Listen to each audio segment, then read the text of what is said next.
Most of Britain's great factories are gone now, demolished, converted into flats with exposed brickwork and artisanal coffee shops downstairs.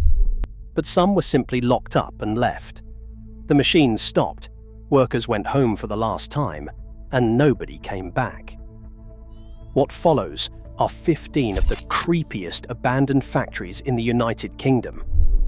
These are real places with real histories.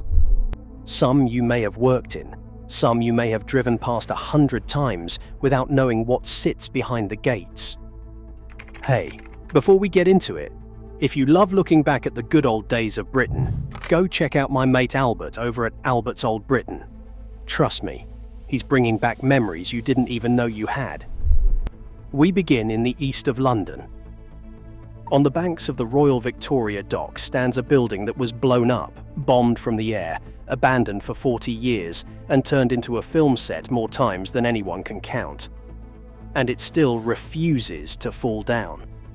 Millennium Mills stands 10 stories tall on the south side of the Royal Victoria Dock in Silvertown, in the London borough of Newham. It was once the largest flour mill of its kind in Europe, named after its most popular product, Millennium flour. The building you can see today is a vast concrete Art Deco block, rebuilt in 1933 after the original structure was destroyed in one of the most devastating explosions in British history.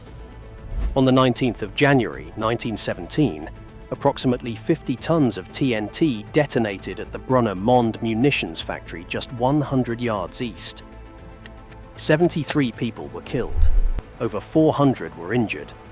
The blast flattened everything nearby, including the original Millennium Mills. They rebuilt it, bigger, stronger. Then the Luftwaffe came for it in the Second World War. They rebuilt it again. The machines finally fell silent when the Royal Docks closed in 1981. Since then, the building has stood empty, its broken windows staring out across the water. It has appeared in Top Boy, in Luther, in a Batman film, and in Paddington 2. Coldplay and Arctic Monkeys have shot music videos inside. Burberry held a fashion show on the factory floor. The building has survived 2 explosions, a world war, and 4 decades of wind and rain pushing through empty corridors.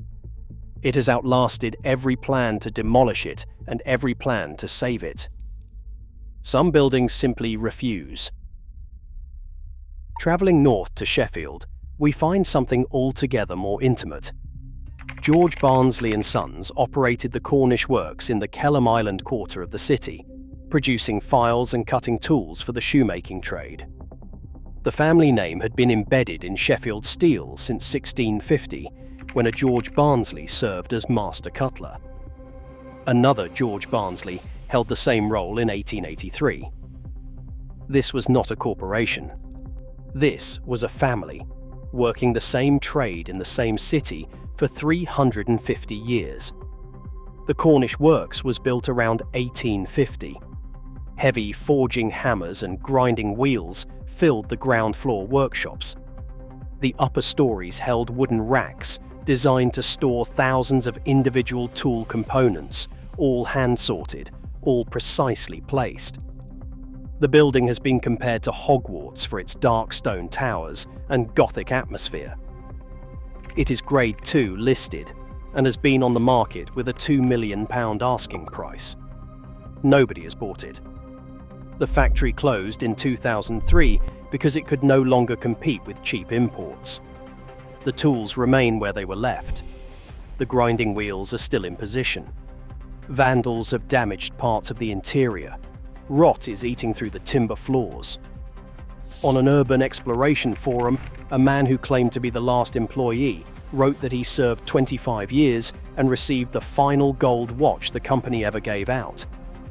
Nobody contradicted him. The Cornish Works sits in the middle of one of Sheffield's most fashionable regeneration zones. Every building around it has been restored. This one just waits. Further south in Somerset, in the small town of Wellington, the Tonedale Mills complex stretches along the River Tone. Together with the neighbouring Tone Works, it forms the largest textile mill in the southwest of England. For over 200 years, it was owned by the Fox family. At its peak, it employed around 3,600 people and produced 6,500 meters of cloth every single day. The Fox brothers were famous for Taunton serge, but what made them essential was khaki. Dyers working at the mill developed a khaki dye that was worn by British soldiers in the Second Boer War.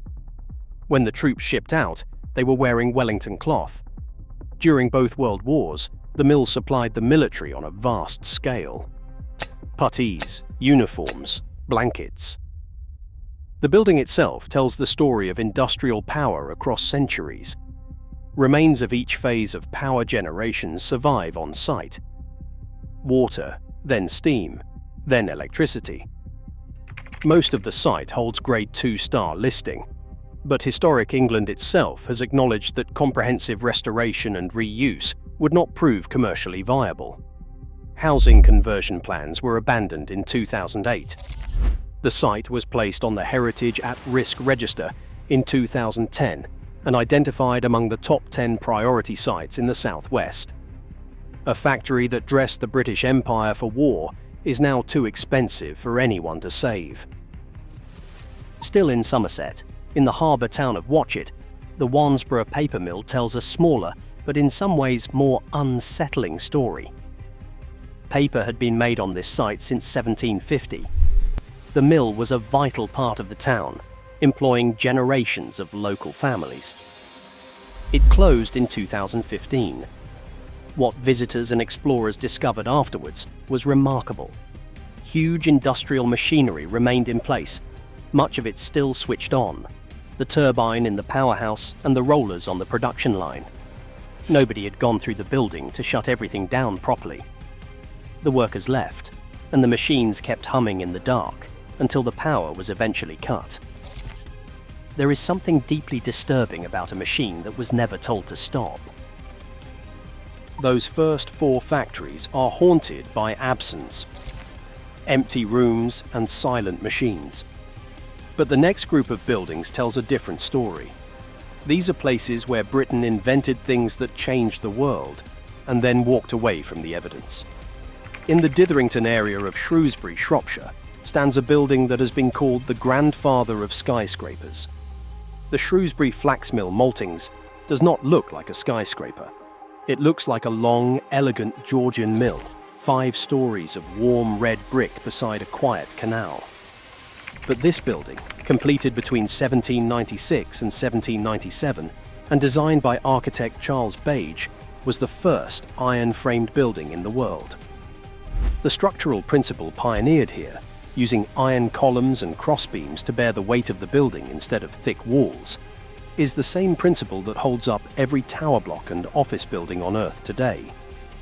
For more than a century, the mill was alive with noise, heat, and hard labour. Hundreds of workers, many of them children, tended vast spinning machines inside these walls. The Maltings closed in 1987, and the building sat derelict for nearly 2 decades. Rain got in. Floors sagged. The grandfather of every skyscraper in the world was rotting into the Shropshire mud. English Heritage purchased it in 2005. A painstaking restoration costing around £28 million brought it back, and it finally opened to the public in 2022. This is the rare entry that ends well. But it very nearly did not end at all. In Hucklecote, Gloucestershire, the Bentham works of the Gloucester Aircraft Company sits behind locked gates on an industrial estate. Most people who drive past have no idea what happened inside. This is where Britain's first jet-powered aircraft was built and tested. The Gloucester E-2839 was powered by Frank Whittle's revolutionary turbojet engine, and it flew for the first time in 1941. The components were assembled inside these buildings. Further prototypes of some of the most important early jet aircraft followed. This factory helped win the war and launched the jet age. The buildings are still in surprisingly good condition, but there is no plaque, no museum, no heritage trail. The place where jet aviation began for Britain sits anonymous and locked, surrounded by modern warehouses and distribution centres. You could eat your lunch in the car park and never know.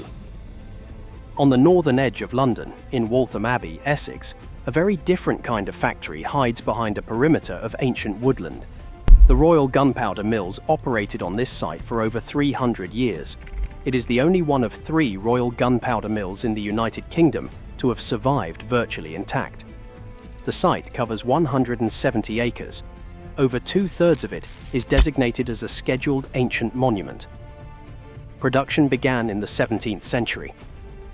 Every war Britain fought, from the Napoleonic campaigns to the Second World War, was loaded with powder made inside these walls. The works produced gunpowder, cordite, gun cotton, blasting gelatine, and safety fuse. The buildings were deliberately spread out across the site, separated by blast walls and earth mounds, so that an accidental explosion in one building would not set off the next. An alder tree plantation supplied wood for charcoal, one of the 3 ingredients of gunpowder. The trees still stand. The site was decommissioned in 1991. Many buildings survive in a remarkably complete state. Only the matchwood components are missing. A complete sequence of transport and power systems also remains, including waterways and dry canals. 3 centuries of explosives production, and now the blast walls shelter deer. The trees that once made charcoal for gunpowder now shade wildflower meadows. On the south bank of the River Tyne, near Gateshead, stands a structure so large it takes a moment to understand what you are looking at. Dunston Staiths is the largest timber structure in Europe. It is over 1,700 feet long, built from more than 3,200 tons of timber. Construction began in 1890.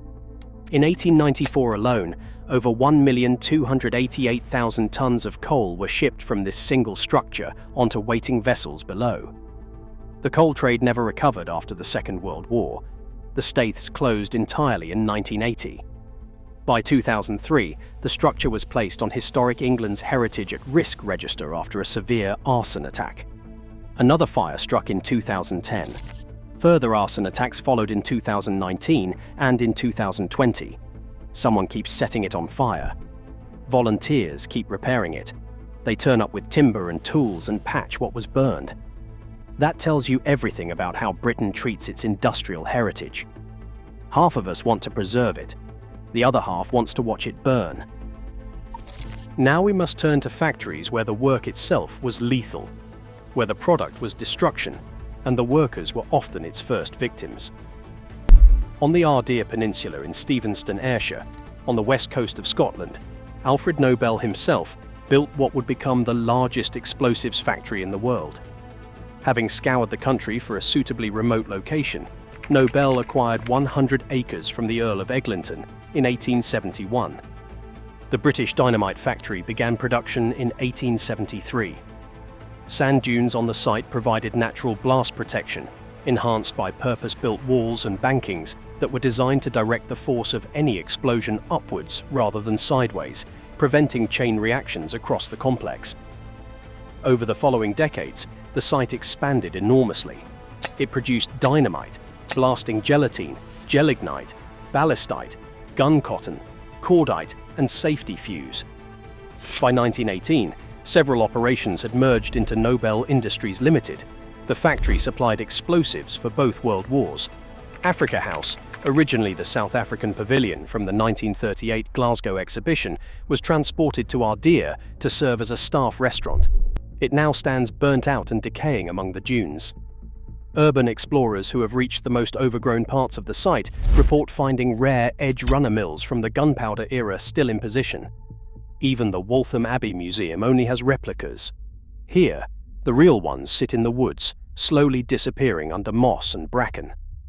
The man who invented dynamite and funded the Nobel Peace Prize built his factory here.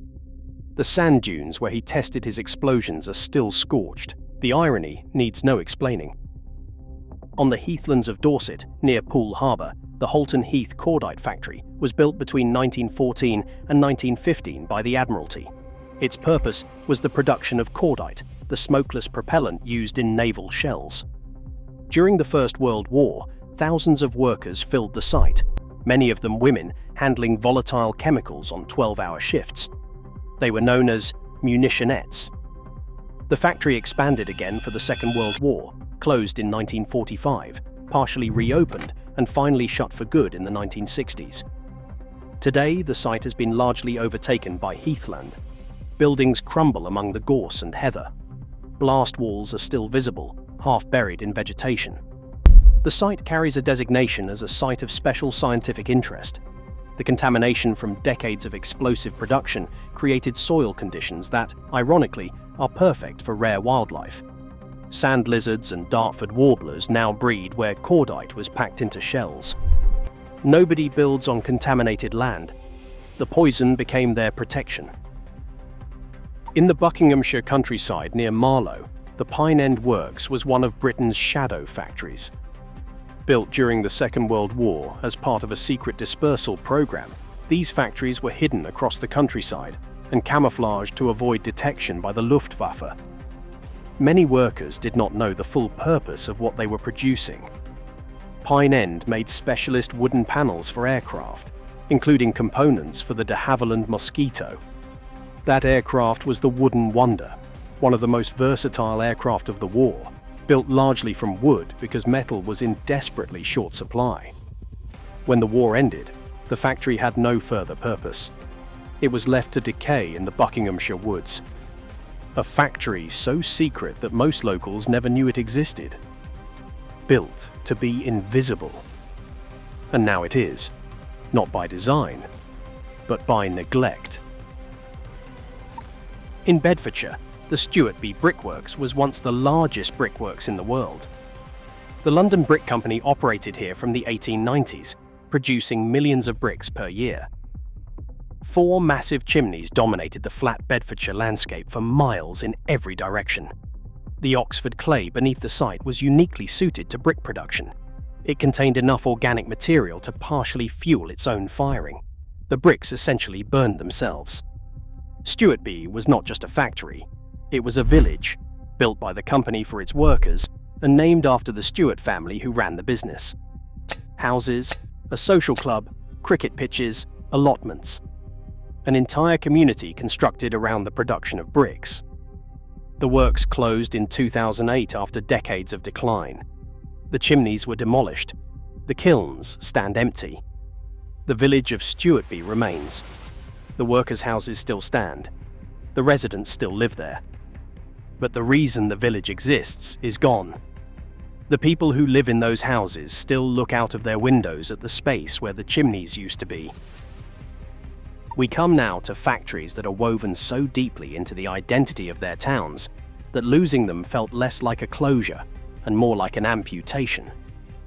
In Welwyn Garden City, Hertfordshire, the shredded wheat factory is an Art Deco landmark that opened in 1926. For over 80 years, it produced the cereal that sat on breakfast tables across Britain. At its peak, hundreds of local workers clocked in each morning. The sweet, biscuity smell of toasting wheat drifted across the town. Residents could tell the time of day by the factory shifts and the changing intensity of that warm, grain-scented air. Cereal Partners, a Nestlé joint venture, closed the factory in 2008 despite community campaigns to keep it open. Production was moved abroad. The Grade 2 listed building sat empty for years, the subject of protracted planning disputes and competing redevelopment proposals. A factory so woven into daily life that people set their routines by its rhythms. When it closed, the town did not just lose jobs, it lost its morning smell. On the borders of Woolwich and Charlton in southeast London, the Siemens cable works once covered 35 acres along the Thames, adjacent to where the Thames Barrier now stands. From 1863, cables and light current electrical apparatus were produced here. In its final years, the Woolwich factory principally made telephone exchanges for the General Post Office. When those exchanges became obsolete, the factory closed in 1968. 6,000 employees lost their jobs in a single stroke. The timing was devastating. The area's other major employer, the Royal Ordnance Factory, had closed the previous year. 2 anchors of an entire community's economy were removed within 24 months. Several buildings had already been damaged by bombs in the Second World War. A range of 2- and 3-story Victorian structures from the 1870s through to the 1890s remained derelict. Larger 20th century blocks stand empty beside them. Some were used for light industrial purposes and art studios in recent years, but most sit vacant. 6,000 jobs from one factory, and that was just one borough, in one city, in one decade of deindustrialization. Multiply that by every industrial town in Britain, every steelworks, every shipyard, every textile mill, every pit. That is the scale of what happened to this country between the 1960s and the 1990s. In Glastonbury, Somerset, the Morland factory made sheepskin. It was established in 1870, and for well over a century it was the largest employer in the town. Sheepskin coats, boots, and gloves. Royal Air Force pilots wore Morland's sheepskin in the Second World War. The brand was known and trusted across Britain. At its height, Morland's employed over 1,000 people in a town of around 9,000. If you lived in Glastonbury, you either worked at Morland's or you knew someone who did. Your neighbour, your mother, your uncle who did 30 years on the factory floor. The tannery smell clung to the streets. You knew when shifts were changing by the flow of people through the town centre. The company collapsed in the 1980s. Foreign competition, changing fashions. The factory closed and the building sat empty. Then vandals set the building alight. What was left after the fire is a ruin. Glastonbury is known now for its music festival, for the tour, for crystals and alternative spirituality. But ask anyone over 60 in that town what Glastonbury really was, and they will not talk about festivals. They will tell you about Morlands, about the smell of the tannery, about clocking on in the dark on winter mornings, about the Christmas party in the canteen where every child got a gift. The factory is gone. The smell is gone. The jobs are gone. What remains is a car park and the people who remember. And don't forget, if you want a proper trip down memory lane, my mate Albert's Old Britain has got you covered. Go show him some love.